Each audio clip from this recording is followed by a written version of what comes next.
Mahigit 5,500 flood control project ang natapos na at marami pang iba ang kasalukuyang ginagawa sa buong bansa. Number 1, sinungaling. Ay, naguyod na!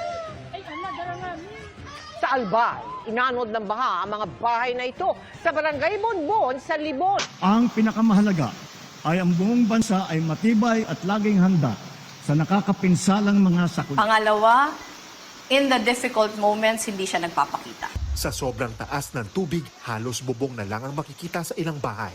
Ang lalaking ito natrap na sa loob ng kanilang tahanan. Nangunguna ang ating mga DRRM workers upang tiyakin ang ating malawakang paghahanda at ang ating pagiging mulat at listo sa anumang oras.